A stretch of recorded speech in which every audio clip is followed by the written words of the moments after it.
Tama ba yun? So, gentlemen, nakapag-inita po natin yung ibang mga bisita natin.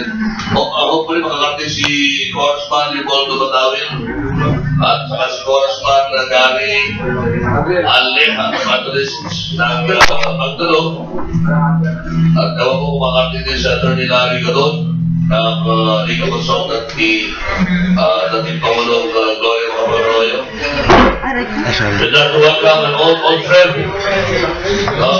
dito sa forum, Mr. Jolan Santos. Yeah. Former colleague natin sa media, naging commissioner ng pambansang Commission ng Wikang Pilipino. Asunan ng Wikang Pilipino.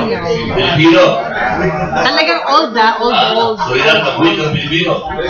Pwede siyang maging professor natin pagkahirapan tayo pag-Tagalog dito.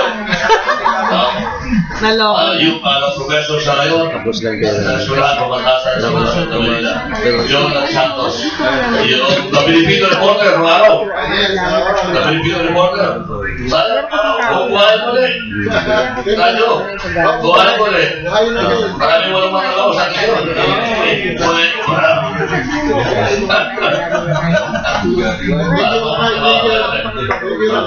Okay. So, gentlemen and ladies of the media, again, we'd like to thank you for joining us here umaga. Pakipatay mo yung radio. We'd like to thank you for joining us again dito sa Red Mountain Radio Report. Broadcasters Forum brought to you by the Liga ng mga Broadcasters sa Pilipinas. At papasalamat po tayo because kahit na mga may yung ating mga bisita, they chose to scheme on the schedules today at namasama sa atin, sumama sa atin dito sa ating Broadcasters Forum.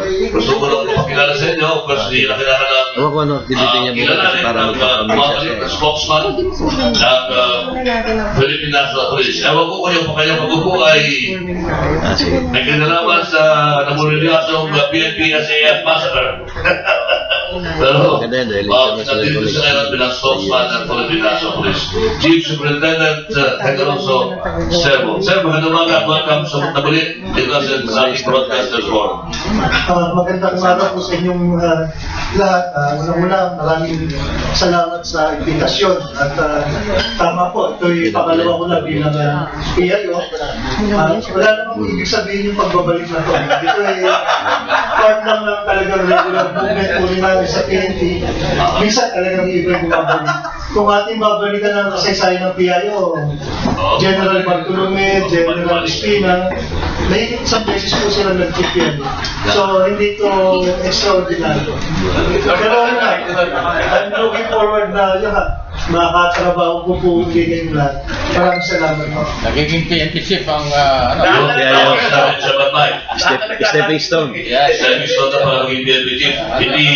Hindi malayo, di ba? Mabigat niyo, mabigat ang trabaho yun.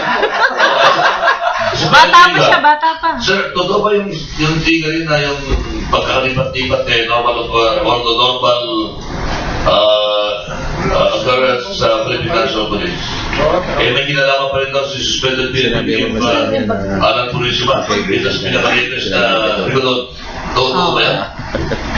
Sa ngayon naman, sabihin na ninyo, yung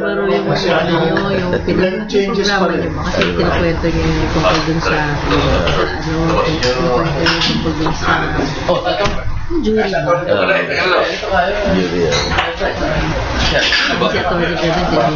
Sa nagaganap naman po sa Philippine National Police, yun nga po, given the suspension ni PNP General Purisima, meron po tayong officer in charge na epektibo naman po niya nagagampanan yung kanyang tungkulin. May dagdag ko rin, nabibigyan naman siya ng sapat na kapangyarihan ng National Police Commission under the chairmanship ni Secretary Magojas na magampanan ng tapat at epektibo yung kanyang posisyon bilang officer in charge ng Philippine National Police.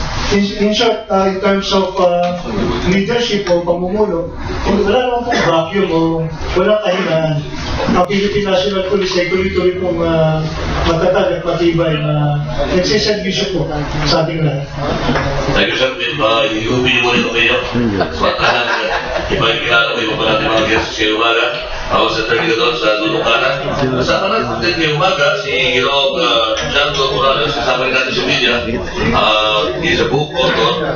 At siya po yung kasama sa Pet Power for Democracy and Good Governance na nagpapanukalan ng mga reforms sa Bureau of Customs. Siya po ang author ng biography ng former commissioner dito sa Villanueva ng Bureau of Customs.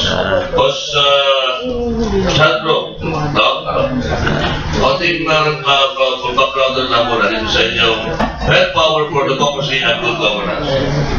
Good morning. I'm Sandro Morales. Pen Power for Democracy and Good Governance. Formerly with the I've written 8 books. This is the 8th biography of Jesus Villanueva, and I'm currently writing the biography of the late General Media. Medyo tapos na yung kaso nauna siya sa biography. But anyway, ito po na yun. Anyway, kaya lang ako napunta rito because I'd like to explain chapter dito sa libro na ito about an vision of Villanueva regarding a graft-free customs. Ngayon, sinabi dito na it is ang pinaka-prinsipyo dito is that when there is involvement, the human factor in bureaucracy, signatures, examinations, ng mga papers, documents, dyan nagkakaroon ng graft and corruption. Kaya, ang kanyang suggestion is to change the system of release of cargoes in the Bureau of Customs na ang gusto niya na from the pier, diretso na sa consignee, hindi na nadaan yung sa Bureau of Customs kasi it's redundant already. Approved na yun eh. Bakit pa iladaan sa Bureau of Customs? Kaya pag lumapas Customs, yan nagkaroon ng corruption. Kaya I have talked to, I cannot explain this fully kasi hindi naman ako nag-cover ng Bureau of Customs. But I have invited, but I've alerted him regarding this to explain this content. So maybe he's just around. I'll call him up and then I'll ask him to come around. Okay? Thank you. Mga specific question po yan, pero may pa lang, tatanungin ko na sa inyo, bago ko ipakilala si Attorney Gadon. Dahil kung pinabugit yung mga reforms kumbaga, ang tawag dito, post-effect na, di ba? After effect na. Or, bakit, nakatanong dito, bakit hindi nagawa ni Commissioner Tito during his time? Di ba, naging Commissioner siya, bakit hindi niya ginawa itong reforms na binabagit niya? Kung kailan natapos na, ang kanyang termino, tsaka natin pinag-usapan yung mga reforma na supposedly ay namatutad niya during his time as Commissioner. Hindi lang ikaw ang tanong niya, marami na, no? But since I'm only John the Baptist, Jesus Christ will come around and explain it. I don't know the word, but what else is coming? And I'm not capable of something of capability to explain why he did not. Pakilang taon ko siya? Ngayon, mga na siyang 77. Kaya ba? Kaya ba? Halika tayo. Kaya pa tumating dito? Oo, sir. Sige.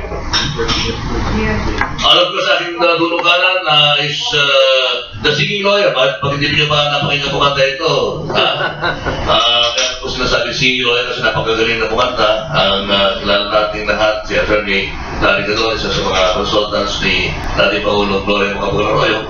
At alam niyo naman na nabsuelto na si Avalos. At mukhang yung kaso ni GMA is nandun din sa the same court.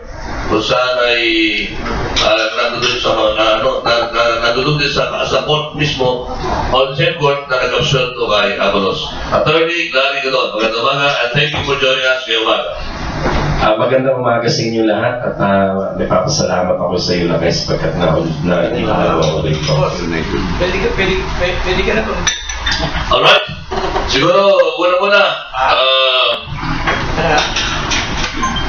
kay General Serbo, meron na ba tayong bagong announcement Nagsalita na ako. from the Philippine National Police? Ano na ang tinatakbo na Board of Inquiry sa sinasabi nila PNP, SAF, ayaw ko sabihin yung Fallen 44, di ba? Gusto ko na termino. Apat na bayaning pulis, hindi Fallen 44. Sa itinatakbo po ng tawag nito, sa itinatakbo po ng inquiry, George Serbo, meron ba tayo magandang may babalita sa ating mga mass media kayo mga?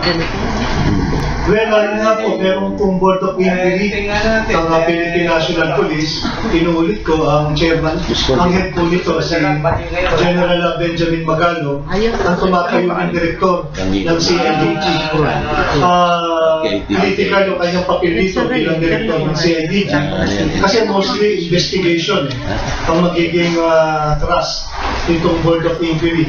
At katunayan, isang araw, inihayag niya as of noong isang araw pa, 286 na yung kanilang nai-interview. Mostly mga personnel po ng Special Action Force. At ang sabi niya nga po, they are targeting to investigate o to get answers from more or less mga 420 na mga resource persons. So ganyan po kadami ang kanilang tinatarget. Nagpahayag din po si General Espina ng kanyang pahayag tungkol dito.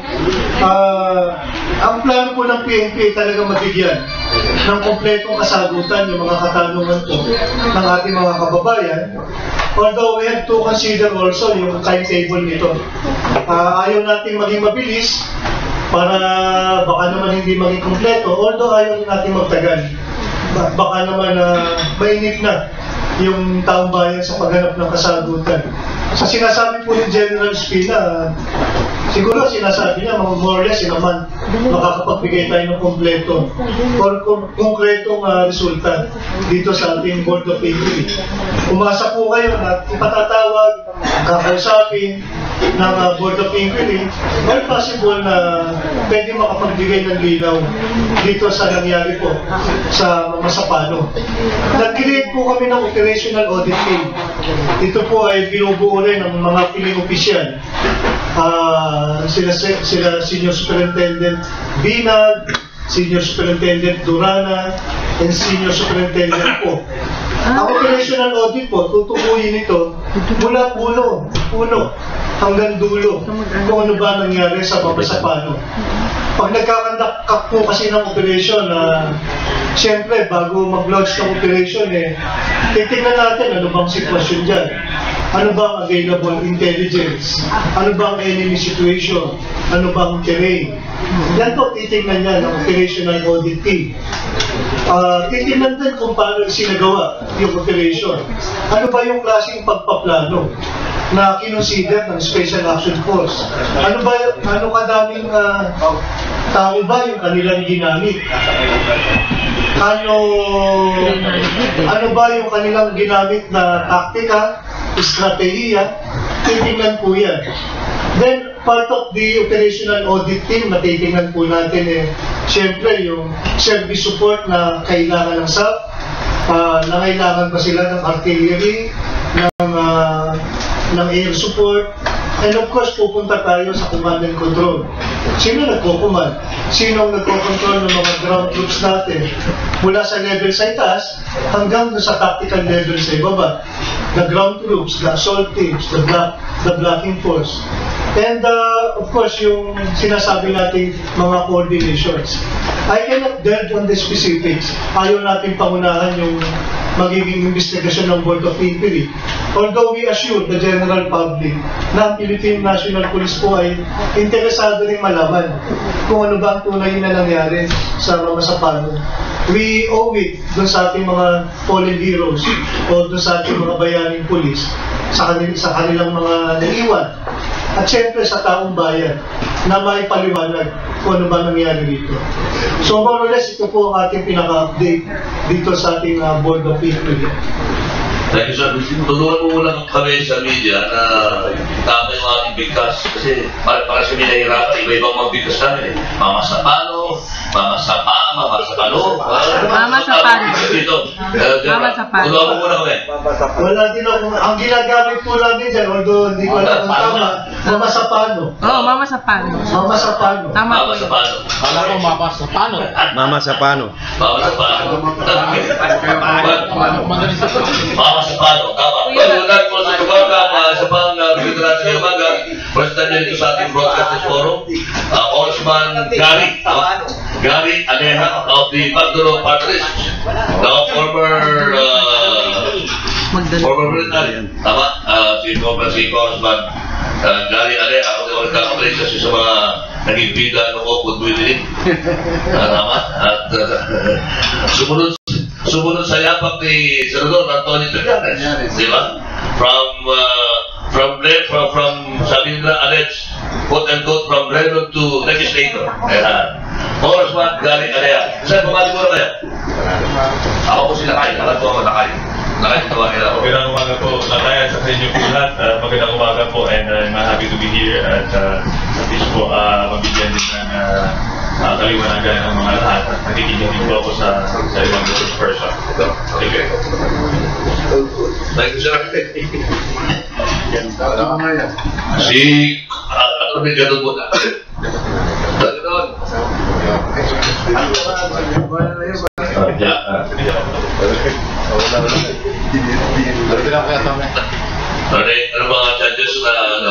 Ano mga chances na malapit ng mapsweldo rin si GMA? Mapsweldo na si Abalos. No? Mukhang from qualifications, susunod na si Pangulo GMA. Ano bang nararamdaman niyo? Yung kaso dyan sa electoral sabotage na yan na nakafile sa RTC Pasay kay Judge Ropas ay wala talagang kahit nakatiting na ebidensya na pwedeng makonsider dyan ang hukuman sapagkat ang witness nila, ang sinasabi ay narinig daw niya sa amo niya na sinabi daw ng GMA na ganito. So, double hearsay yun. Narinig daw niya sa amo niya na sabi daw ng GMA. Yan talagang chismis lang na ano. Yan nga rin ang dahilan kung bakit na despite all the pressures kay Judge Ropas ay wala siya nagawa kundi bigyan ng piyansa si dating Pangulong Gloria Macapagal-Arroyo sapagkat sa legality wala talagang ebidensya. In fact, walang kaso na pwede masabi. Kung ang basihan lamang ay yung statement ng witness na narinig ko sa aking boss na si ganito na ang instruction daw po ni GMA ay ganito. So, wala siyang personal knowledge. Yung sinabi na amo niya, wala siyang personal knowledge. Sinabi daw ni GMA. So, napakalayo. Kaya, binigyan agad ng piyansa. Ngayon, ito naman plunder case dito sa PCSO. Ang prosecution witness mismo ang nagsasabi. Ang una, si Attorney Aleta Tolentino, yung director ngayon, isa sa mga directors ngayon ng board ng PCSO, sinasabi nila, wala raw siyang personal knowledge doon sa transaksyon na sinasabi ng kaso, tungkol sa kaso. At wala naman daw silang papeles o ebidensya na nagsasabi na yung pera ay napunta sa Malacanang o kay GMA. At wala rin daw silang maipakita na merong pera na nandyan na yung pinaka-body of crime. So, wala kang ebidensya. Ngayon, nung prinisinta ng prosecution yung witness nila na taga-COA, ang sabi ng COA, GMA is not the responsible officer for this funds because mayroong board of directors yung PCSO, may general manager, may disbursement officers. So, ano yan, yung kung ano, the only role that GMA is involved was to approve the request for additional CIF funds o yung confidential intelligence funds. At yun naman ay sang-ayon sa batas ay ang presidente ay siyang nag-a-approve ng mga ganung request. Pagkatapos siya na-approve, babalik naman yan dun sa board of directors na kung anumang agency at sila ang mag-a-allocate ng pera, sila rin ang mag-a-allocate kung saan gagamitin, sila rin ang mag-disperse, sila ang mag-a-assign kung sino yung disbursement officers doon. So, kung baga sa katotohanan ay napakalayo ng partisipasyon ni GMA sa kaso na yon. Ang sinabi ng COA, aside from the fact na sinabi niya na hindi si GMA ang responsible officer doon, sinabi niya ng COA na lahat naman ng disbursements tungkol doon sa CIF funds na yun ay cleared naman at yun ay binigyan ng credit memo nung auditor, senior auditor na naka-assign doon sa account ng PCSO. So, sa madaling salita, wala yung perang sinasabi na plunder, walang existence ng pera na ma-trace nila sa kay dating Pangulong Gloria Macapagal-Arroyo. Wala ring papeles o anong dokumento na nagsasabi na yung pera ay dinala sa Malacanang. Wala ring nagsasabing pera na ito ay binigay kay GMA. Wala ring ebidensya na ito ay ginastos kung saan sapagkat sinasabi ng COA witness mismo na yung disbursement ay binigyan nila ng lahat ng credit memo at cleared lahat yun. So, nakakapagtaka lamang na lahat ng akusado doon sa PCSO plunder na case na yan ay binigyan ng piyansa. Ang iba nga dito ay nagtago at nakapagtago ng 2 taon na higit at nung mahuli nagpunta pa yung US, yung iba pero pagdating dito binigyan pa rin ng piyansa. Tanging si GMA lamang ang hindi binigyan ng piyansa. So ngayon nakapaghain na kami ng 3 motion and petitions for bail, pero ayaw talaga nila i-grant. Kahit na isinight na namin doon yung mga infirmities ng yung kaso na wala talaga ebidensya. At iyon ay sa hindi malamang dahilan ay talagang tumatanggi ang Sandigan Bayan.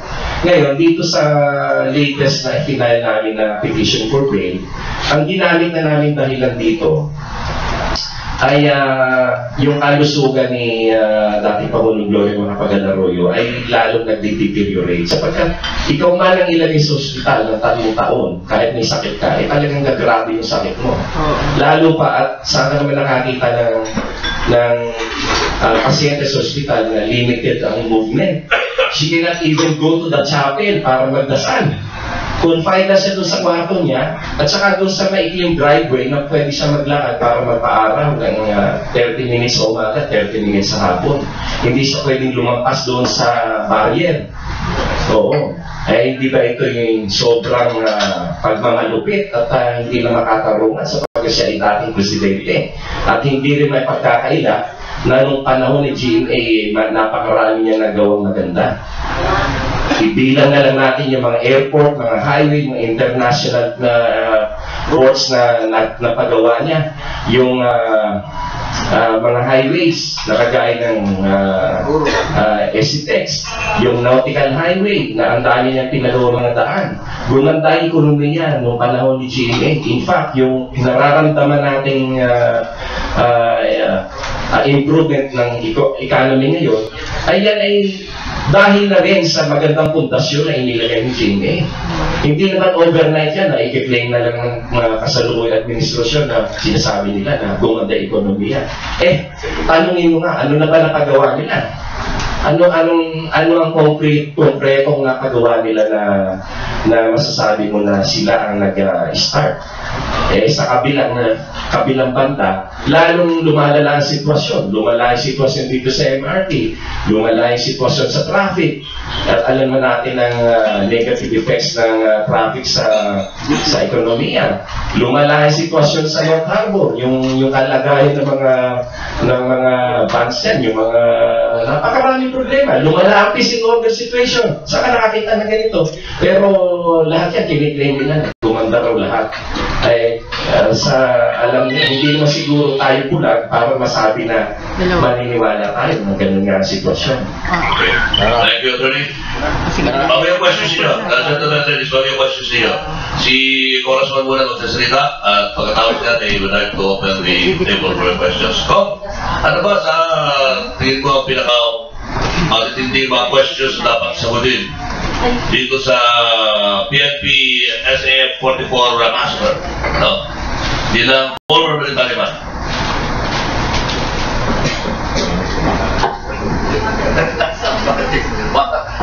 Mga tanong di ba sagot? Good morning po ulit sa inyong lahat. Kaya nga po ang importante po dito na as soon as possible magkaroon na po ng result ng investigation para matapos na itong mga speculations kung ano ba talaga ang nangyari doon sa mga Sapano incident. At I understand na mayroon talagang responsible persons na nagtupos noon. And whether si Presidente po ay anong level ang participation ng Presidente, but I believe as the father of this country, kailangan niyo pong tayuan yun. No? Dahil alam naman natin sa operations, may ibang level yun. No? Meron tayong ground commanders, no? Meron tayong planners, na definitely, at the end of the day, bilang tatay ng bansa, siya po ang may malaking responsibility sa nangyayari. Lalong-lalo na, dapat maging maliwanag din dahil meron tayong kasalukuyang pinapalakas na Bangsamoro Basic Law. Dahil may implication po ito, hindi po ito isolated incident lamang. We have to know the participation, the extent of participation ng MILF dahil at the end of the day, baka naman hindi maliwanag yung issue na ito, magpuproceed po tayo na ipasa yung batas at lalo po tayong makakagulo. Kaya nga we have to know ang issues doon kung talaga bang nasa loob ng declared MILF territories ang area na yun, yung dalawang barangay, at saka meron bang na-violate na provisions ng ceasefire agreement para naman malaman natin kung talagang na-violate, no? At yung tanong din na bakit na doon yung mga terorista sa lugar nila, hindi ay kanilang teritoryo yon. At assuming itong mga tanong na ito na hindi pa nasasagot ang sundao, for the meantime na habang inaalam natin, gusto sana natin makita ang sinseridad ng MILF sa usapin pagkakaipaan. At even without the government asking for the firearms at sa kakagamitan ng ating PNP SAF, bilang gesture nila ng kanilang sincerity sa usapin, ay dapat ibalik nila ito. Otherwise, kung nakakarinig tayo ng paninisi ng walang koordinasyon at kumbaga walang remorse, no, sa kanilang ginawa, dahan-dahan po tayo magtuloy ng usapin na ito. Baka at the end of the day, ay may nakikipag-usap tayo sa isang organization na hindi naman po nila kontrolado ang sa baba. Now, we might have an agreement which the subordinate commanders will not honor someday. So, importante po ito na malaman natin. At the same time, I agree na wala naman pong meron naman pong kakulangan sa bahagi ng gobyerno at dapat managot din ang lahat ng involved na decision makers doon, commanders, dahil buhay din na nakataya doon sa ating mga tropa. So, kaya nga itong investigation ito, importante, para malaman natin ang tunay na dahilan bakit nagkaroon ng operation, considering the fact na yung area niya very sensitive at natuloy pa rin ang operation. We have to know. So, yun po ang aming inihintay. Actually, I'm a member of the Ad Hoc Committee on Bangsamoro Basic Law.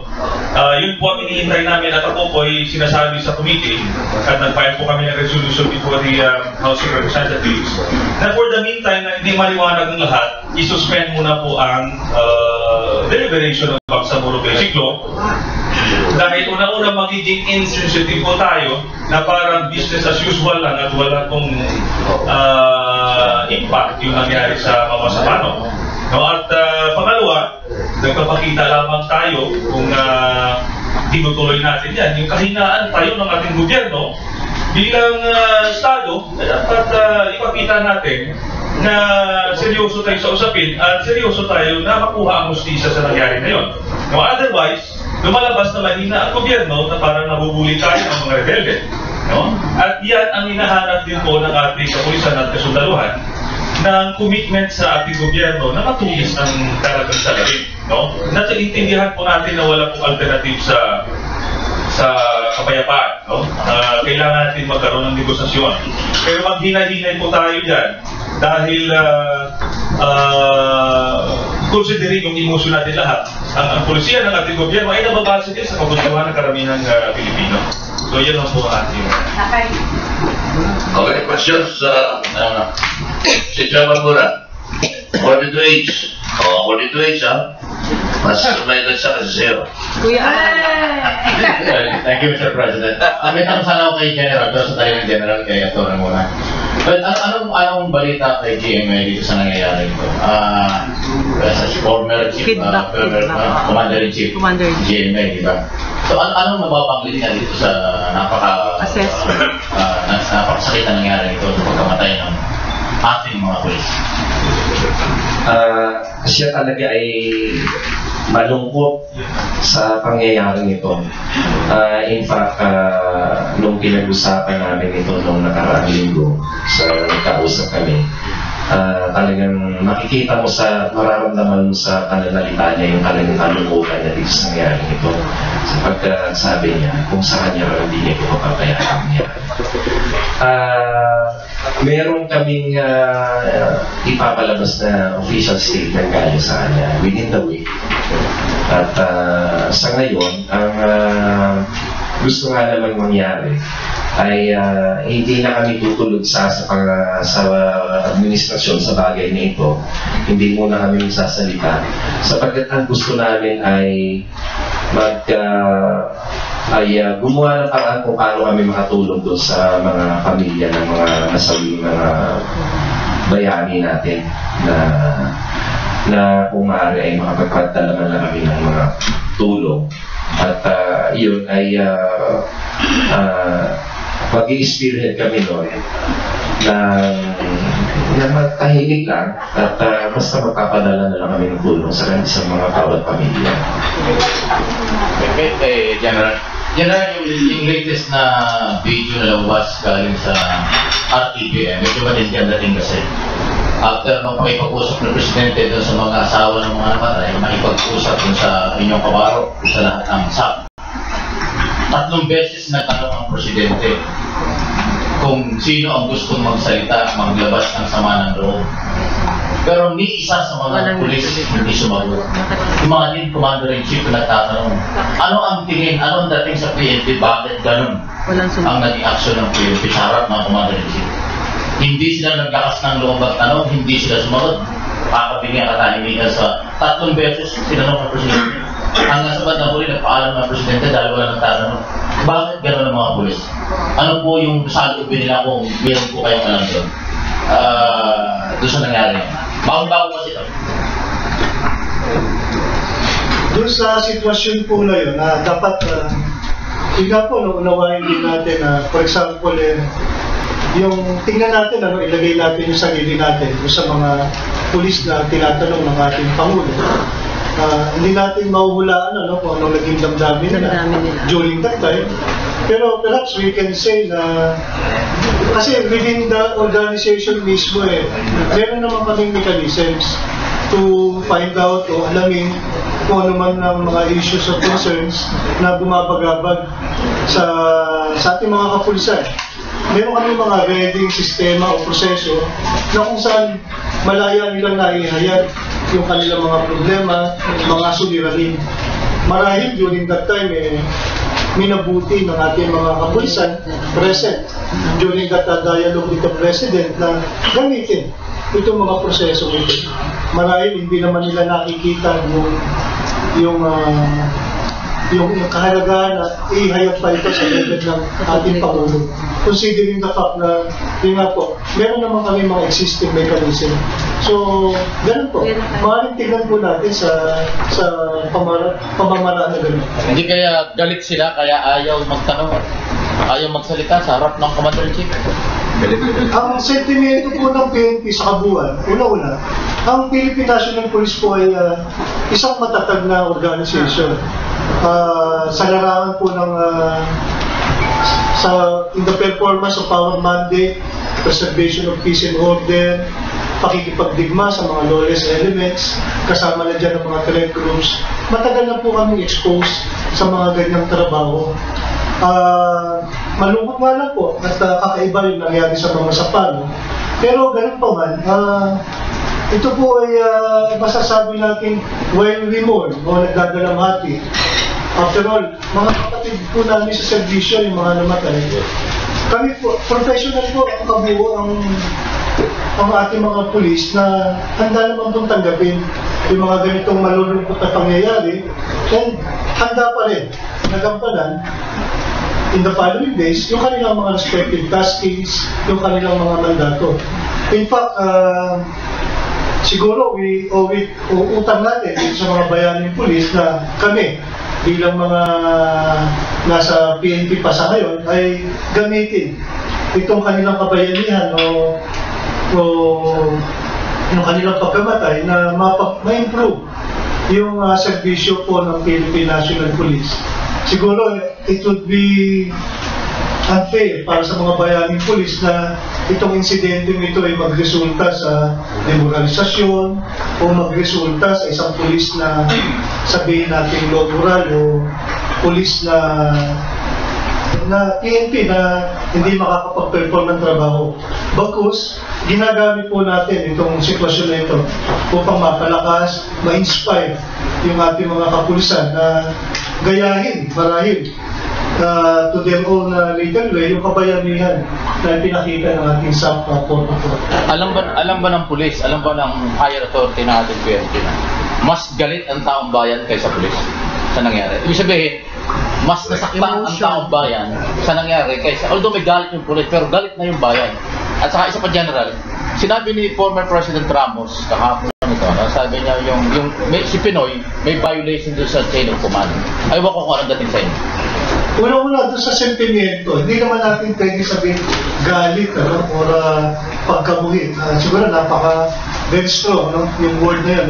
Sabihin natin yung sentimento. Galit general. Nararamdaman po natin yung sentimento ng ating mga kababayan. At patuloy naman po natin hinaharap ito at sinasagot.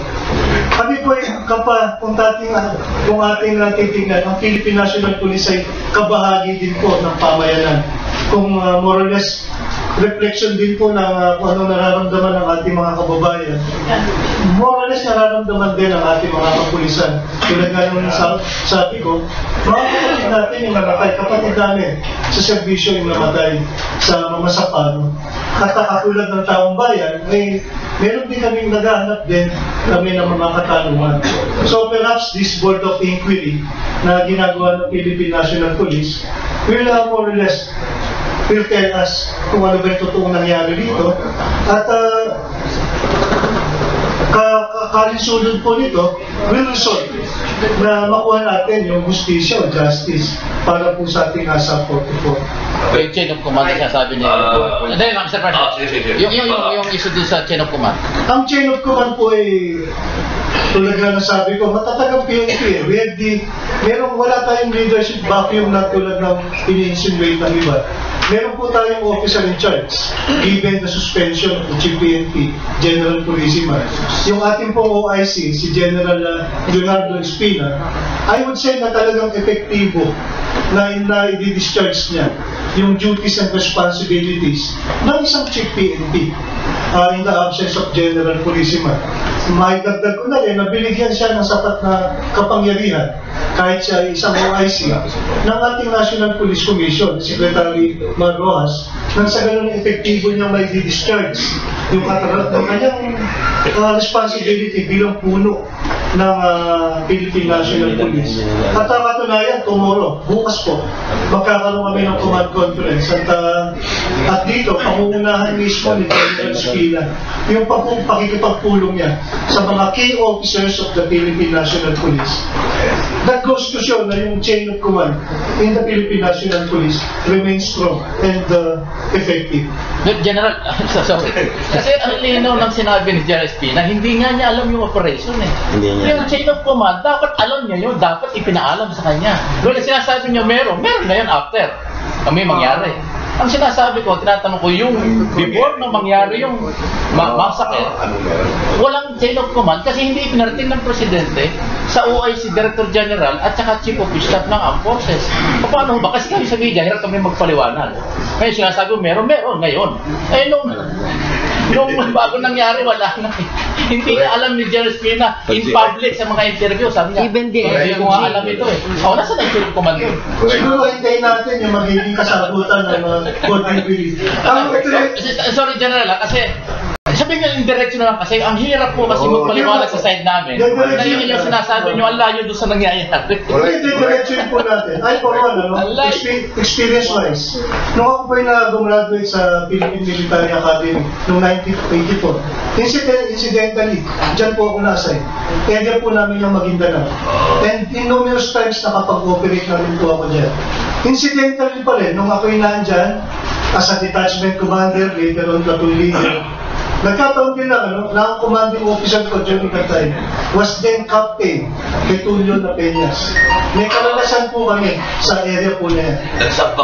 Pag-operations po ang pinag-uusapan, maraming factors, maraming circumstances, maraming mga attendant na mga pangyayari na hindi mo pwede husgahan ang isang operation na dapat ganito ang ginawa nila, dapat ganito yung ginawa nila, dapat nakipag-coordinate sila sa gano'n, hanggat hindi mo nasusuri ano ba yung sitwasyon, ano ba yung available intelligence, ano ba yung troops na involved, ano ba yung mga execution, ano ba yung concept of operation na ginawa nila. Marahil tama ka, marahil hindi, di ba? So, let us leave it to the Board of Inquiry. Dahil maraming dapat malaman. Pag pinag-usapan ng isang operations, hindi mo yan kayang husgahan na titignan mo lang from the outside. Dapat naliman mo ang pag-aaral. At yun nga, hindi natin masabi kung tama o mali. Hintayin natin yung Board of Inquiry. Okay. And perhaps, kung makuha nila yung kanilang investigasyon, as mentioned kanina, they're targeting to interview or to question 420 people. With that resource person, siguro makakalikam sila ng sapat na data. They will analyze it. They will appreciate kung ano man ang available data o info. And with that, they may come up with the assessment and the recommendation. Siguro yung malaking gagawin ng Board of Inquiry will tell us kung tama ba o mali yung sinasabi mo. At by level, as a spokesman, yung aminin ko sa'yo, hindi siguro kaya ng aking experience na nasagutin kung tama o mali yung sinasabi mo. Okay, Congressman, sandali lang ha. Congressman bilang dating sundalo, ano ba ang chain of command? Paano ba ito i-explain? Paano ba ang sistema nito? Well, kahit yung ordinaryo mga bayan, naiintindihan ko yung chain of command. Na dapat ay naka-structure po kasi ang ating organisasyon So hindi ka po akit sa trust na hindi ka dumadaan sa level.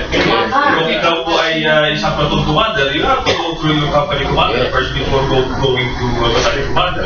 So yun naman po, hanggang bakit yung task.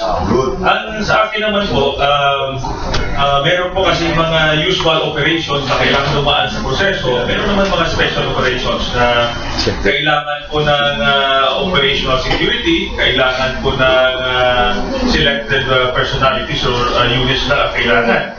Kaya minsan, nagagawa din po yan, yung ganong arrangement. However, sa aking paningin, kailangan din talaga naman malaman ni General Espina at Secretary Marujas ang nangyari beforehand. For me, yun po ang aking tingin, dahil at the end of the day, ang gagamiting tropa ay sa ilalim ng kanilang ahensya. At kung magkaroon po ng kapalpakan, sila po ang mananagot yan. I believe na dapat alam nila ang nangyari. So yung chain of command, hindi nasunod sa tingin mo? For me, siguro kasi ganito yun eh. Pag sinabi chain of command na parang sila talaga ang mag-direct niyan, kaya may iba-iba pong level yun eh.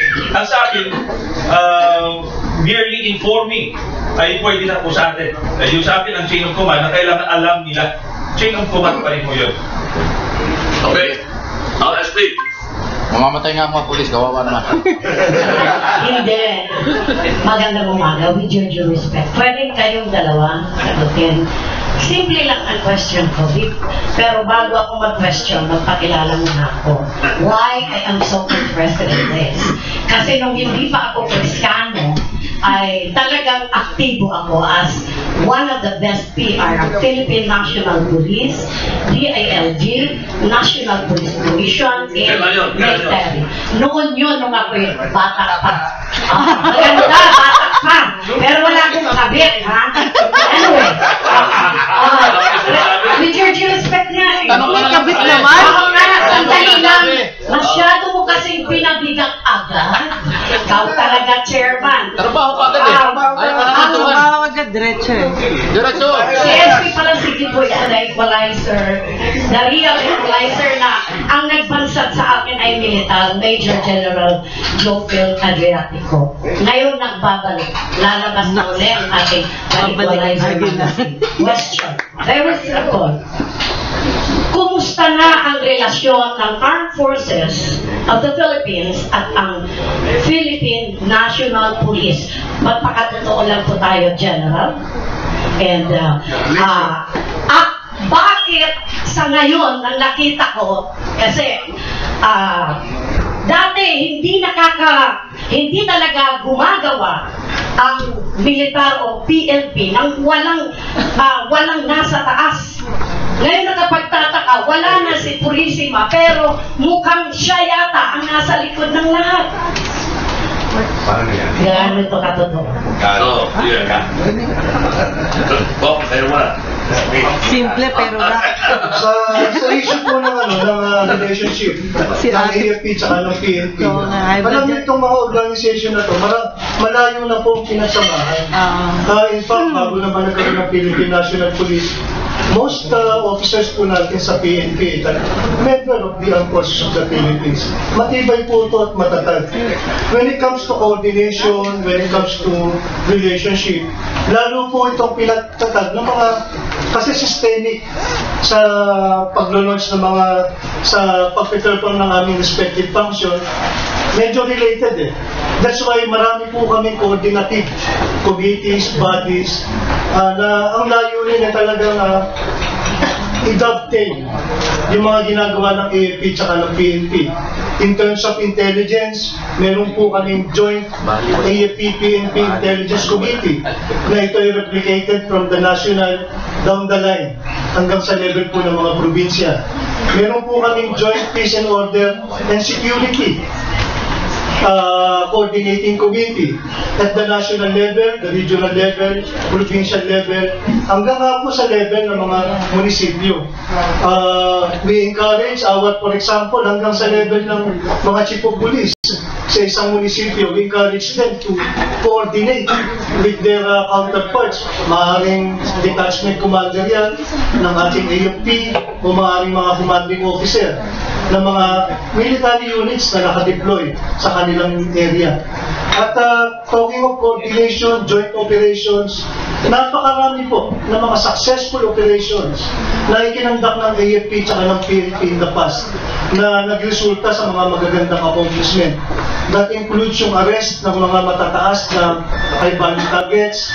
Nakakatulong din ang AFP sa pag-aresto namin ng mga most wanted na mga criminal elements, as well as yung crime prevention and prevention against mga lawless element. That includes mga threat groups, yung People's Army, Abu Sayyaf Group, kasama na rin doon yung mga syndicated crime groups. So in short, in general, maganda po ang relasyon ng AFP at ng PNP. Although yun nga po, sadly, nagkaroon tayo ng mga sapano na naging question itong coordination between AFP and PNP. While 44 po ang namatay dito, sasabihin ko, merong nagkaroon ng problema, pero I believe, hindi ito makaka-apekto doon sa overall na relationship ng AFP at PNP na kasalukuyan ay ongoing pa rin po despite itong nangyari dito sa Mama Sapano.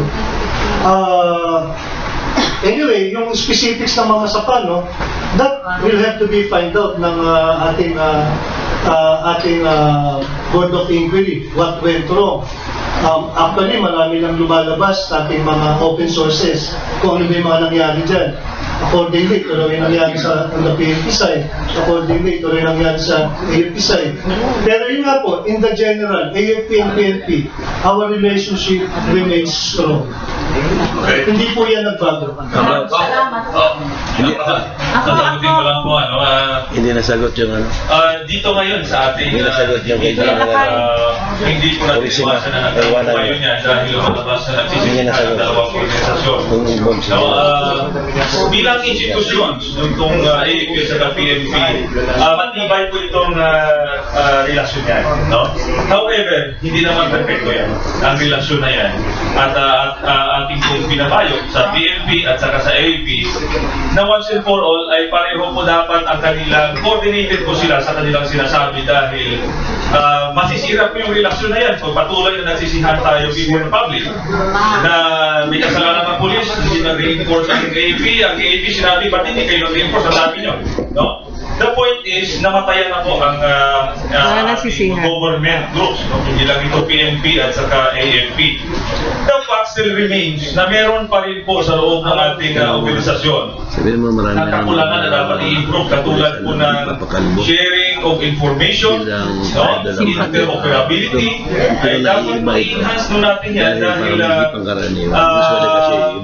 nandyan pa rin po ang pumapasok yung mga personalities ng kanilang mga preference at kitang-kita po natin, ako sa aking na meron factor din po ng hindi magandang koordinasyon at pagtitiwala doon sa operational matters at sa maintenance matters.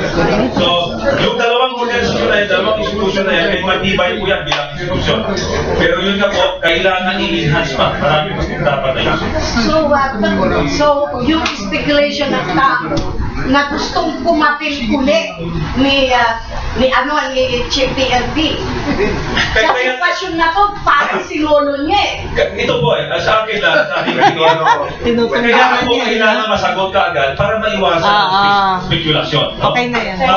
Sa akin naman, kung ang mga spekulasyon na kailangan i-redeem ni General Pulsim ang sarili niya, kahit po nagsaksi ng operation na yan, hindi rin po makikredit sa kanya dahil suspended po siya. At lalong maki-question ulit ang kanyang group, bakit suspended siya at makikialam sa operation. That has to be found out sa investigation. That has to be found. Si Judy. Maximum question. Good morning po sa inyong lahat. Gusto ko lang pong malaman kay General Servo.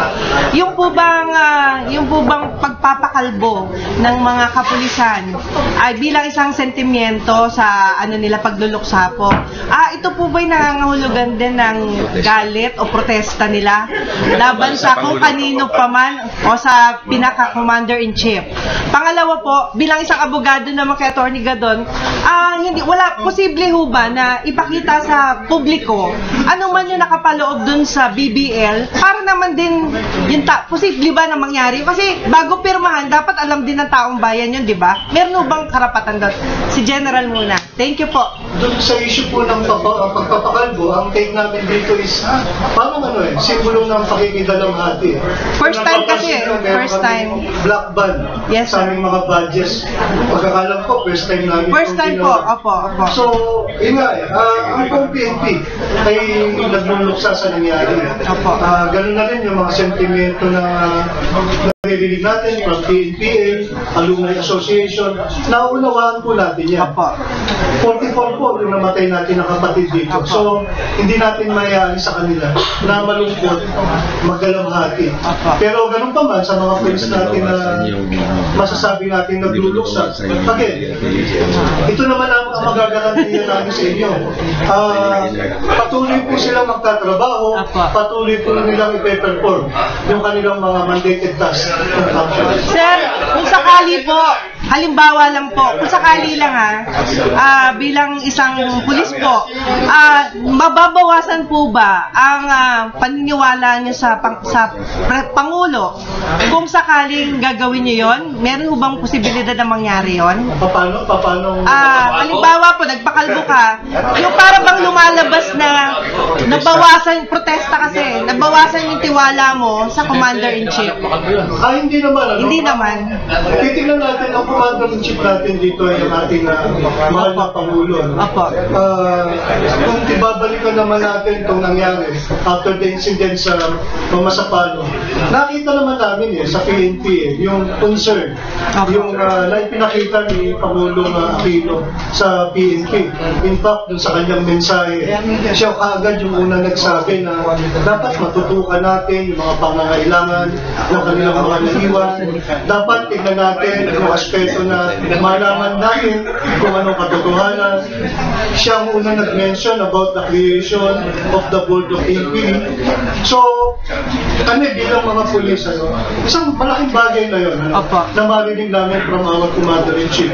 Yung ganitong pagpapahalaga, yung ganitong concern para dun sa mga kasama namin na namatay. So, I would say na with these developments na may mga nagpabayag ng sympathy, nagpapakalbo, nagpapalabas ng mga pakikisampati, naunawaan namin lahat siya. Pero there's no way na ito ay bababa o makakasira doon sa strong chain of command of the Philippine National Police. Thank you, sir. Si Attorney Adam. Papakalbo ba si General? Hindi pa nga kalbo si sir kaya tinatanong ko. Hinihintay natin. Tungkol sa katanungan mo, Juby, na dapat na ipakita yung BBL sa mamamayan, at ito ay dapat na i-discuss. Para maintindihan na lang. Nararapat lamang. Sapagkat, sinasabi kasi doon sa BBL na kung ang probisyon, anumang probisyon ng saligang batas o ng Philippine Constitution ay hindi naaayon doon sa agreement, ay iaaminda ang konstitusyon. Saan ka ba naman nakakita ng gano'n? Ay yung konstitusyon ang susunod doon sa agreement. Hindi ba dapat ang agreement na yan ay dapat na sumunod doon sa konstitusyon? O dahil dun sa anggulo na yan, nararapat talaga na makialam ang buong sambayan ng Pilipino na dapat na kanilang reviewin, alamin ng mga nakasaad sa BBL na yan. At dapat ay magkaroon ng referendum ang buong bansang Pilipinas. Dahil kasi, i-amyendahan mo yung Constitution Pero kasi, gusto nilang madaliin yan, kaya ayaw nilang i-submit yan sa referendum. At ang gusto nila, i-submit lamang ang referendum yan doon sa area na sa nasasakupan lamang. Hindi na buong Mindanao yan ay malaking infirmity sa legality sapagkat buong bansa ang apektado. Isipin mo, aamyendahan mo yung konstitusyon para lamang sumunod doon sa BBL. Oh my God. Oo. Kaya nga nung yan ay ma-point out ni Dean Antonio Abad sa isang media forum kay Congressman Rufus Rodriguez na isa rin din ng College of Law ng San Sebastian ay hindi siya makikibo sapagkat hindi niya na po siguro na mayroong ganitong provision yung BBL. Isipin mo, nakalagay mo sa BBL ay sa ganitong hinig, no? Na kung ano man ang merong nakasaad dito sa BBL na hindi sang-ayon sa konstitusyon, ang konstitusyon ay amendahan. Ay hindi ba yan isang napakalaking anomalya? Masakit yun ah.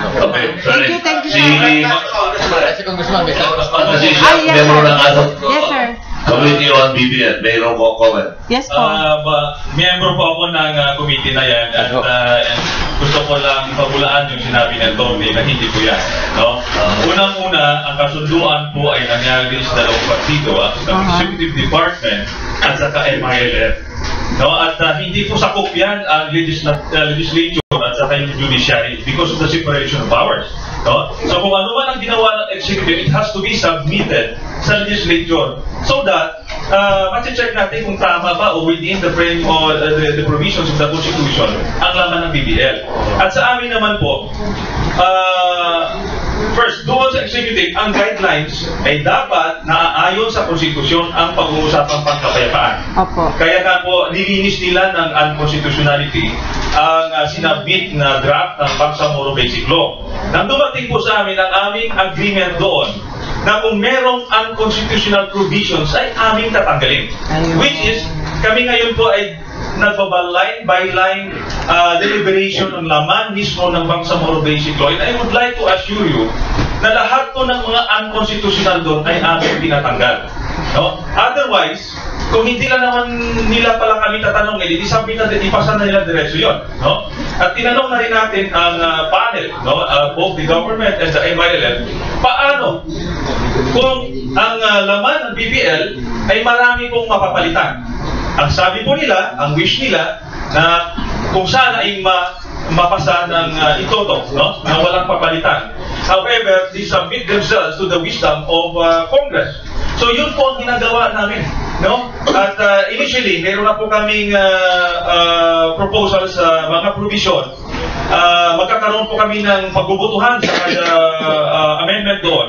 So far, ang ating nirecommend doon, unang-una, hindi po pwedeng ibigay natin babawasan ang kapangyarihan ng ating mga constitutional bodies like the COA, the COMELEC, Human Rights, Ombudsman. Hindi po dapat yan civil service, no?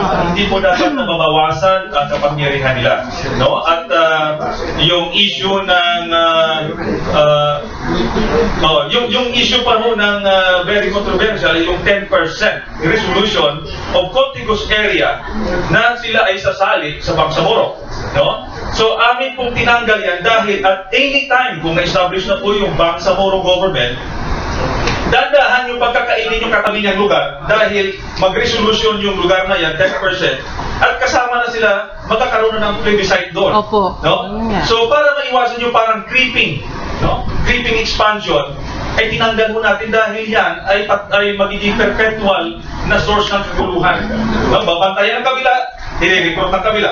So dapat once and for all ay maayos yan. Yun ang pinaka-controversial po doon, yung 10%. No? So I assure you na yung issue ng constitutionality Enlargement ay amin po ina-address. At ang pinaka-importante po ngayon, ang issue po ng defense and security and public order and safety. Lalo-lalo na po sa issue ng Mama Sabano. Dahil kung hawak nila ang power sa pulis, at ito pa ngayon, magsiserve ka ng warrant, ay mamasakir ka. Papahalang ka pa. Kasi ang issue po natin, pag tumakbo ang hinahabol natin doon sa Bangsamoro territory, kailangan mong mag-coordinate sa kanila.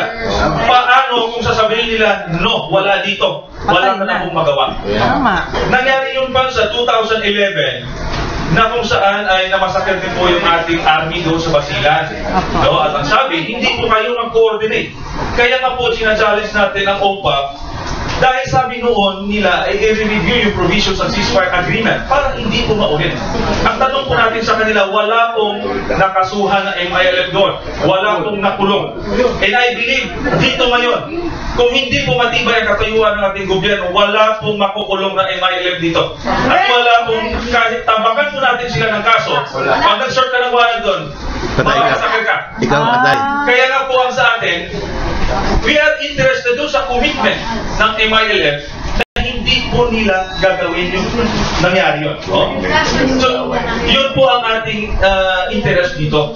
No? So, i-review dapat itong provision, lalong-lalo na sa issue ng public order at sa defense security. Importante po ito dahil we might be witnessing before our very own eyes once the Bangsamoro government establishing beefing up their forces using government funds and overnight naging kalaban po natin. Yes.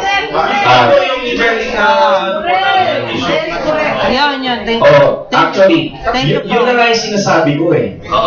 Na ngayon, nakikita nila yung napakaraming infirmities nitong BBM na ito. At sa unang-una pa lang, bakit ba ito pinalusot nila Veles, nila Leonin na simula itong pantak na Supreme Court na ang pagkakaalam ng publiko, sila ay sobrang dunong at talino bilang mga abogado. Mga din yan eh. Mga ano. Pero bakit nakalusot yung mga ganyan mga provision? Ano ibig sabihin niya? Binibenta nila yung bansa. Hindi, ang sa akin po, I do agree na mabuti na lamang, Congressman, at merong mga kagaya mo na talagang hinihimay ito ngayon. Ikaw ba yung abogado, Congressman? Hindi po ako. O isipin nyo nga, kung si Congressman ay hindi isang abogado, pero naiintindihan niya yun.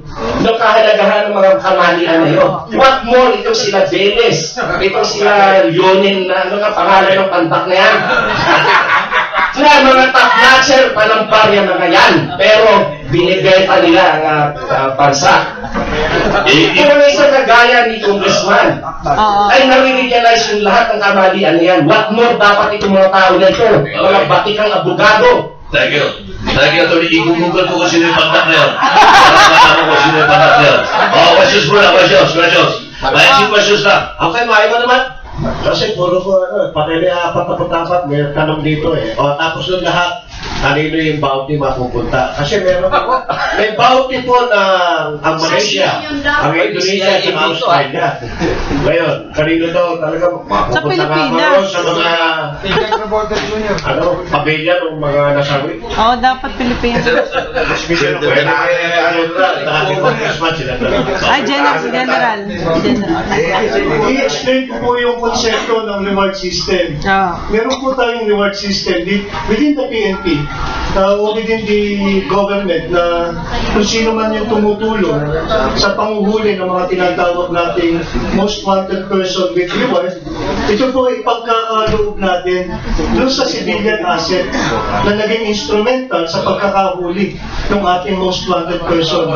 It is never intended po na gamitin natin itong reward para sa mga PNP unit or military unit na nakahuli. Ang idea po nito is para ma-encourage nga natin yung ating mga kababayan na tumulong sa pulis, sa sundalo, sa panguhuli ng mga lawless elements.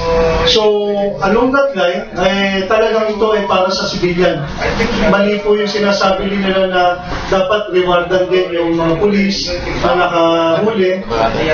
Ito po yung trabaho namin yung panguhuli. Hindi namin kailangan ng reward para sa pagganap ng aming tungkulin.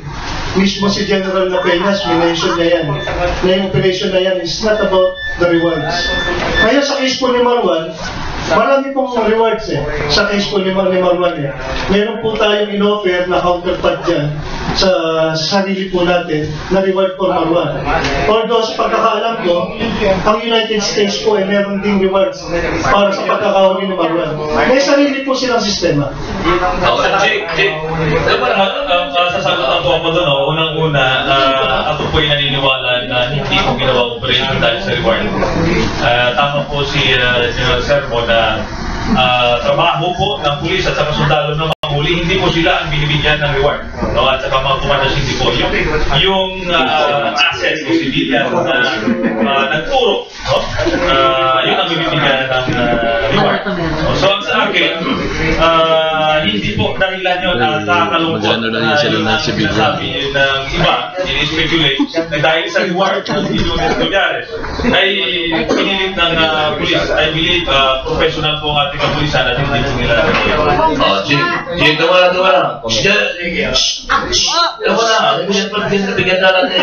According to Good morning, General. Tanong ko lang, sabi mo kanina, naliman natin yung pag-iimbestiga. Meron po bang research ang Philippine National Police tsaka yung AFP kung sino nagtatag ng terrorism sa Pilipinas? Then sino nagtatag ng MNLF, MILF, NPA? Kasi yung terrorism is a part of a global conspiracy. Is a big economic business. Meron bang research ng PNP kung sino nagtatag? Kung wala, bibigyan ko kayo.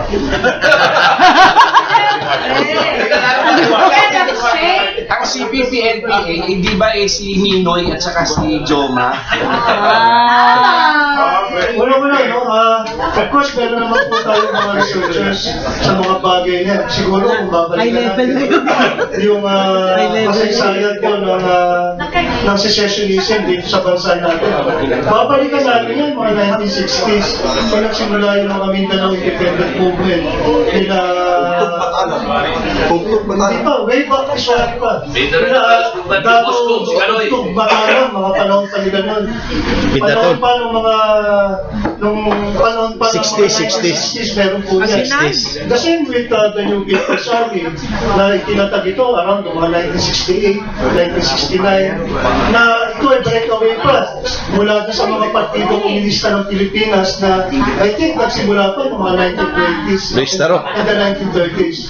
Ibig sabihin, may malalim naman din kami pag-aaral dyan. At itong mga kasaysayan na to, kaya of course, ginagamit din natin sa pagbabalakas ng ating mga national strategy o sabihin natin mga operational campaigns.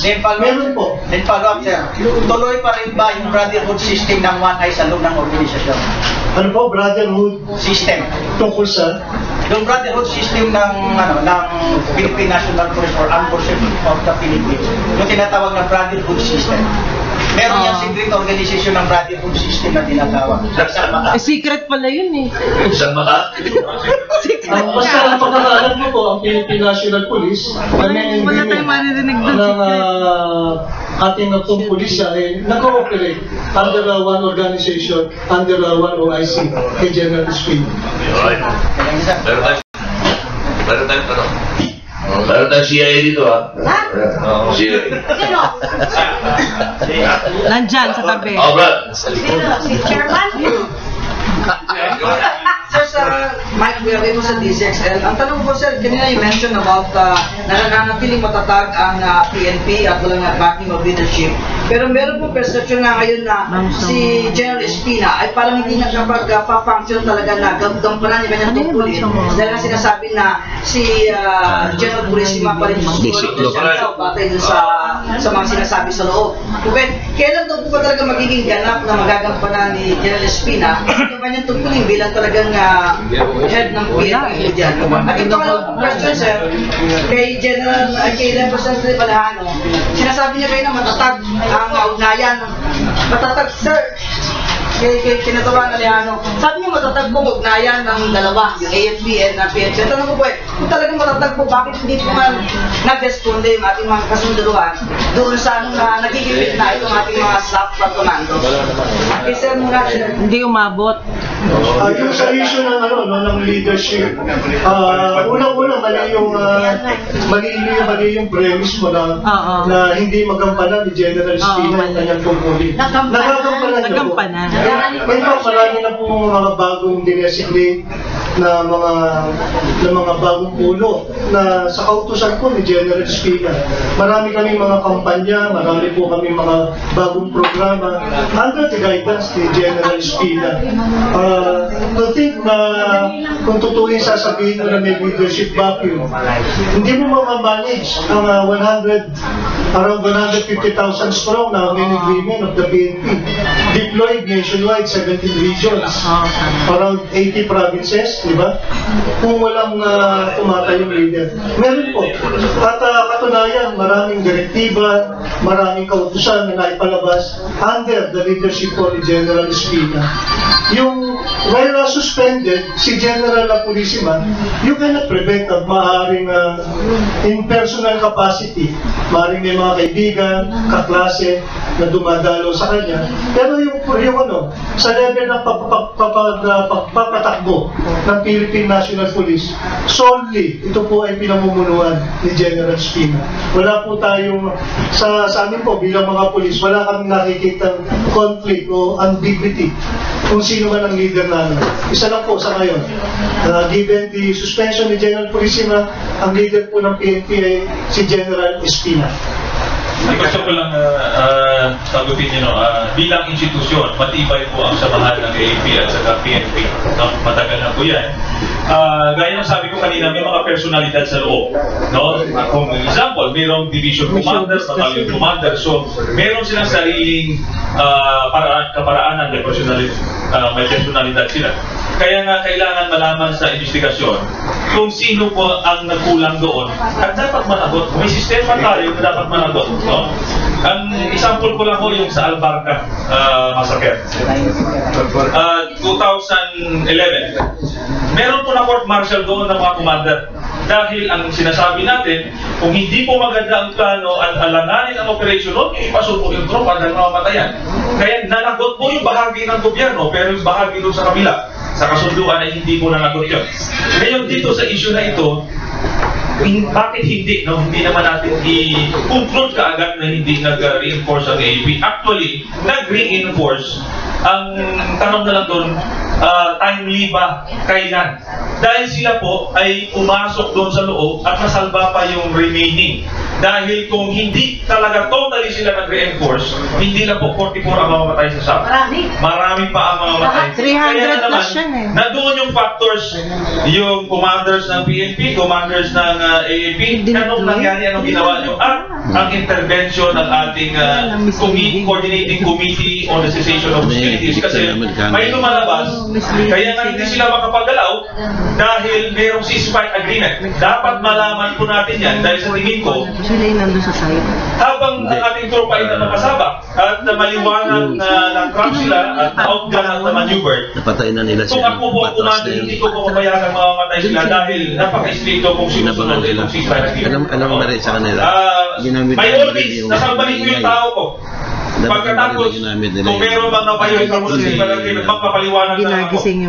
At ang importante, yung buhay ng tao na gobyerno din naman ang nag-utos, within that 10-11 hours, hindi po ako papayag na bilang gobyerno na mamamatay yung aking tropa. Amen. Pastor. Dito. Isa lang ha. Sa ngayon po, yung ating mga namatayan ng W44, ang katanungan po sa kanila hindi pa rin natatapos.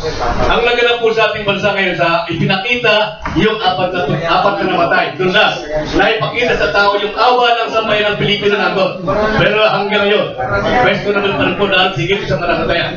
Ano talaga ang naganap? At sino ang nagutos at sino talaga ang double death sa kanila. Sapagkat hindi po ordinary yung pagkamatay ng hanggang sabi nga ng mga mayari ng mga namatayan, nagdudul sa pala. Sino po ba talaga ang dapat paniwalaan sa lahat na nag-imbestiga? Kayo po, General. Sino po ang dapat paniwalaan sa dami? Dapat po may sigaw natin sa bayan, ito lang ang dapat paniwalaan sapagkat kung malayo po ang taong bayan nagugulo. Marami nag-iimbestiga. Marami rin. Kaya magulo. Marami Sino po ba talaga dapat paniwalaan? Para po nakapokus ang mamayang Pilipino, hihintayin na yung tamang nag-iimbestiga para po siya doon kumuha ng tamang kasagutan. Informant. General, sino lang pakikinggan? Una-una yung board of meeting na ginawa ng PNP. Yun lang. Sarili natin itong initiative. More than anyone else, mas interesado kami malaman kung ano nangyari dito sa insidente na to. So this board of inquiry is internal mechanism of the PNP po. Kaya kung titignan ninyo yung composition, purely mga police officers po ito. Ngayon, ang issue na napakaraming fact-finding bodies, inquiry boards, or groups na gusto malaman yung totoo, hindi po namin yan masasaklawan. Pero ang garantiya ng Philippine National Police, makikipagtulungan kami sa kanila. Kung magsasagawa ng inquiry ang House, kung magsasagawa ng inquiry ang Senado, i-welcome po namin yan. After all, isa lang naman ang objective. Malaman po natin ang katotohanan. So, hindi po namin masasaklawan kung saan dapat maniwala ang taong bayan. Basta maigagarantin po namin sa inyo, the Board of Inquiry will perform each function at ihahayag po namin sa inyo in due time kung ano ang nangyari dito sa Mamasapan. Break muna. Break muna. Commercial. Commercial muna. Ano siya natin sa Pebrero 13 ay World Radio Day. Ayan. Putol. Change your mic, please. World Radio Day. Yeah. World Radio February Day. 13. As announced by the UNESCO. Kaya hindi ko lang kung mga actividades na kalinya sa atin, pero ipapaano lang namin sa inyo na Pebrero 13 ay World Radio Day. Sa araw ng Biyernes sa 13. Hindi kasali TV Biyernes 13, World Radio Day. Medyo lang yan Last two question. Bobo. Sabi ko, kasali TV. Pero dalawang pangkat kayo na nagbubo. Dalawang pangkat po na nagbubo. Yung isa anti-US at anti-US, anti-Noynoy. Yung isa naman, na pinamumula ng ilang leader ng simbahan ay anti-communist, anti-Noynoy. So may common denominator siya, yung anti-Noynoy. At yung isa, ngayon nagsimula na. Nasa Mindiola sila ngayon, hindi ba? Yung mga kaliwa sila sabi.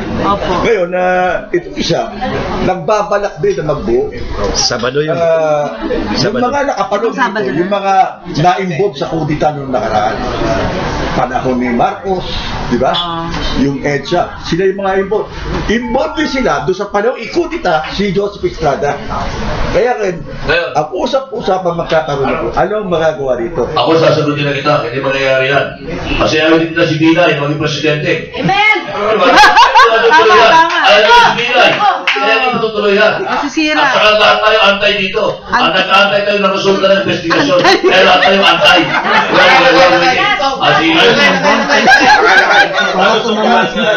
Sagutin ko yun na ako po hindi ako pabor na ang ating solusyon ay tatanggalin si Pinoy. Dahil unang-una, titingnan po natin ang nangyari doon sa ating PNP. Tama. Dahil kung yan ang tutukan po natin, halo-halo na po yung political interest, no? Ang ibang wala tayong matatapos. Matatabunan natin yung kapakanan ng mga namatay doon. No? Yung issue na tunay na dapat natin isolve ay matatabunan dahil dito sa issue ng pagtatanggal. Remember, 2016 na po sa sunod. Papasok na po yung political yan. No? So yun po yung akin. Dapat tutukan po natin. Anyway, ang iksi na ng term ni Pinoy, ito na lang pong naiwan niya. Kaya na-challenge sa susunod ng presidente na kahit magkaroon siya ng maliwanag security policy direction sa ating bansa para ma-address yung nangyari doon sa Maguindanao. Isa lang question ko. Yung tunay po dapat nating malaman yung nangyari. Sino ba talaga ang nagutos? Wonder ang taong bayan po talaga ay naghahanap po. Sinasabi PNP. Michenyo ko nga, presidente pa rin yung ano nila eh. Pagdating sa DOD, presidente pa rin. Ba't hindi yung truth commission, yung mamamayan mismo, o yung bayan mismo na hindi na nasa gobyerno ang mag-imbestiga at itatag po natin kasama PNP, kasama magdalo. Tingnan po natin kasi kami po talagang naghahanap na kami ng sino pa talaga nagutos. Malinaw naman po kami. Tinuturo namin si Noynoy. Pero ano ba talaga? Kaya ka mag-antay tayo. Rizal. Mag-antay tayo sa resulta ng investigation. Okay? Last. Si Prof. Napaka-sela ng issue na yan. Ang Class A information ko, it is not only $5 million na kundi $500 million. What is really the truth behind that? Kaya mag-antay tayo sa resulta ng investigation. Wala pa. Bigyan ka na source from General Espina. Yari tayo. So maraming salamat po sa for your kind accommodation. Dalawa. Binaril po ng PNP yung mga ganitong engagement with our friends from the media. At sa ganun, nagkakaroon tayo ng palitan ng mga paliwanag. And at the end of the day, nalalalo dito yung taong bayan. Nabibigyan siya ng maraming inputs at nabibigyan na kailan niya para magkakaroon sila ng talagang well-informed decision. Thank you, General. Please. Dapat nakaganyan. Ako ay naniniwala sa pagiging professional na mga pulisan at mga sundalo. At itong insidente na ito ay hindi dapat na maging dahilan para masira ang ating pagtitiwala sa kanila. Ako ay saksi na rin sa maraming mga kapanahunan na ang ginawa ng mga kapulisan at mga sundalo ay naayon sa batas at iyan ay nagagampanan nila ang kanilang tungkulin bilang mga tagapangalaga ng ating bayan. So, hindi dapat mawala tiwala natin sa kanila. At sana ay ipagdasal na lang natin na malaman natin ang katotohanan at yan ay managot kung sino ang managot.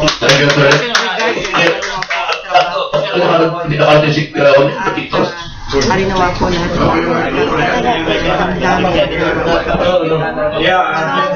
Ladies and gentlemen, former commissioner because of visitor from the province, to come again,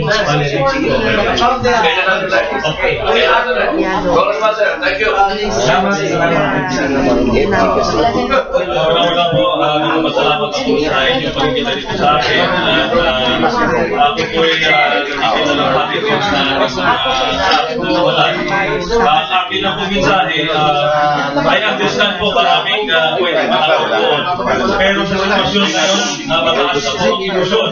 At bilang commander po ng Armed Forces at ng PNP, malaki pong challenge kayo sa President Aquino na magkaroon po kami ng tayuan.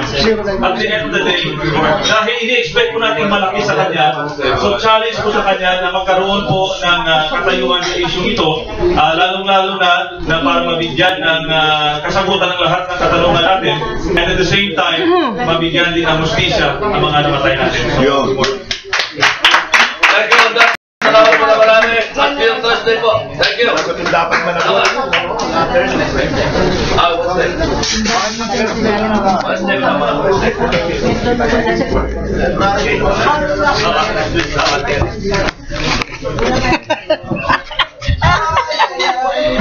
Thank you. Kanino to?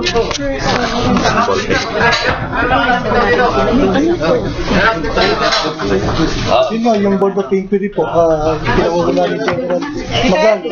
Yung report sa kahapon, yun nga, patuloy naman yung kanilang pag-i-investiga. 2 days ago, nasa ano na sila. Hindi nga natuloy, hindi kita makontak. Ng mga tao na kausap. According to them, nangangailangan pa sila siguro na maabot yung mga 420 nakakausapin ng mga source person. Para talagang makumpleto nila yung ginagawa nilang inquiry.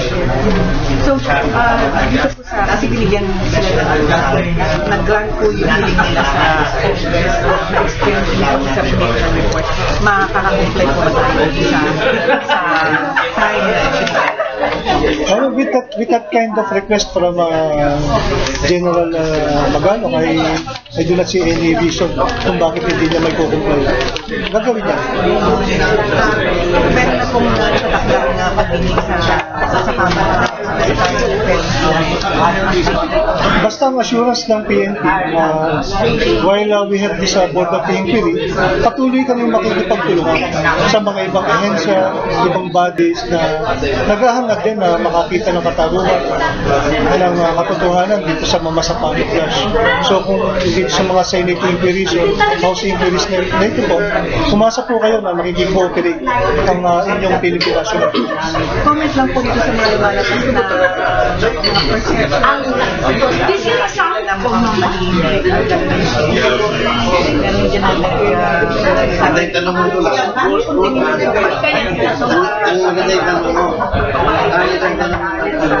Hindi namin nakikita ang pagpapakita ng dati. Although, tanggap natin na nagdadalamhati yung lahat.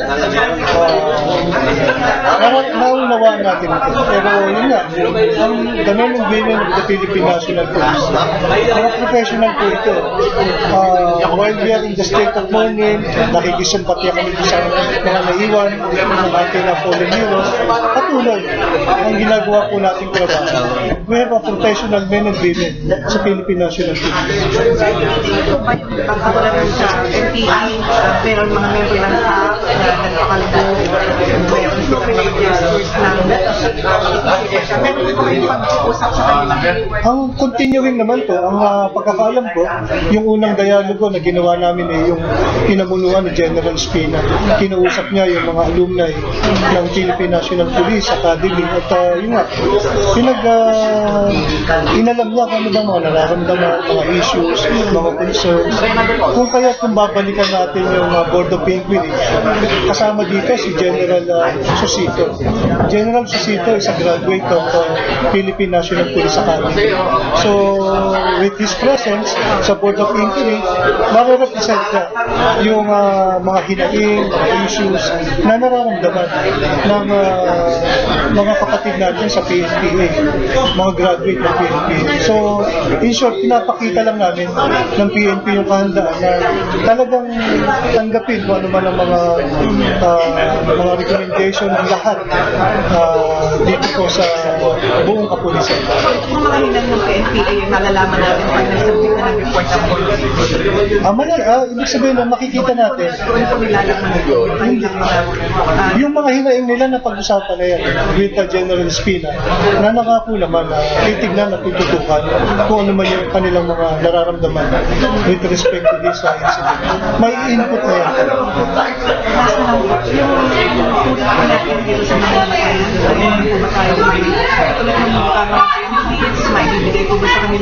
May timetable po ba para mabibigyan?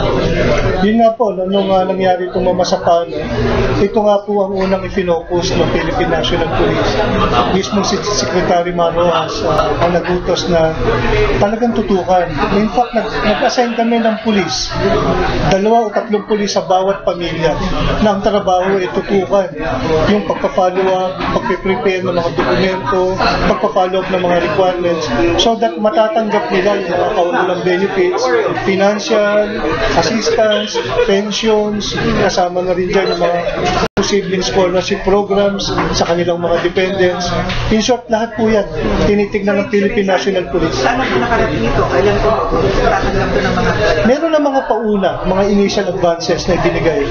Pero ganun pa nga, siyempre, meron mga requirements na pangangailangan for accounting purposes. We are dealing with public funds. So may mga requirements yan for accounting purposes. Ang mga bangko natin may mga kanya-kanya ring requirements. Pero with the assignment of dedicated officers na nakatutok sa bawat pamilya, ang assurance ng PNP hindi na sila mahihirapan at mapapadali po ito. Maraming salamat po. Hindi pwede. 0927 38 211 17. Sige po. Tanong lang po sa kanila. Saan ang bilhin ng relasyon na yung treatment na nakakasyon sa... Gagawin kasi nag-train mo. Doon naman sa baba. Yan si Camilo Millendez. Ako taga-pikit ko tabado ako. Oo po. Nakagopilit ako dyan. Oo nga eh. Palimulit na yung lusog yan eh. There was a time na lusog yan kami ng clear. Oo nga. Brother ko siya sa kasi pang masahan ko namin nga.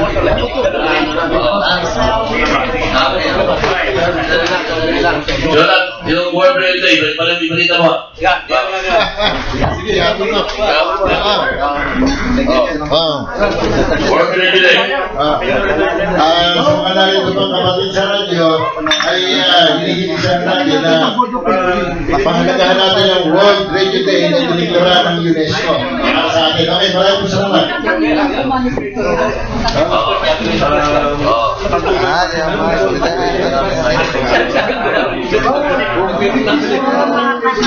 Resolution.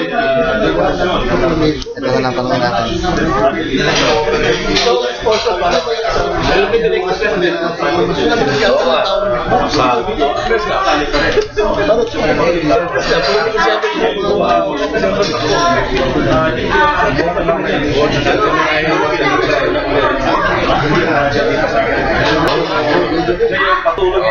Pahalagahan natin. Wala pang World Radio Day sa Pilipinas. Wala pa. Wala pang radyo doon sa Pilipinas. National Radio Day. Pare ko naman muna yan. Dapat KBP yan ha. KBP, hindi. Tinawagan ko si Mito kahapon eh. Sabi niya. Eh, siya pa doon sa resolution sa meeting ngayon. Ngayong araw na ito, alas 10 yata, sasama niya. Parang World Radio Day. Parang hindi ng national. Kasi sabi niya, late na raw. Sabi niya, hindi. Pag gusto ng presidente, bukas meron yan. Wala ba? Oo eh. Sa biyernes pa naman naabot yan. Bukas. Ano?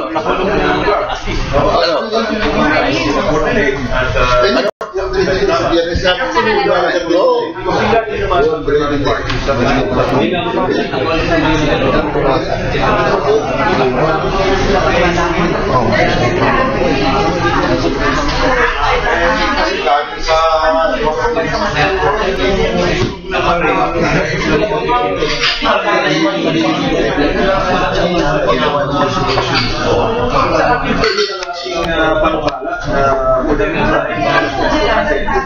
pero ang ginawa ko na committee with chairman ay patuloy po kami deliberate. Hindi na namin ang ginawa pero security at sa public order safety. So, tuloy pa rin sa mga ibang division. Pero tuloy pa rin po ang ating chairman na next week wala pa rin po mga maliwanag na reports ng mga the AP, the PNP, the UPA, at kung wala yun, eh, baka po mag-decision tayo na yun.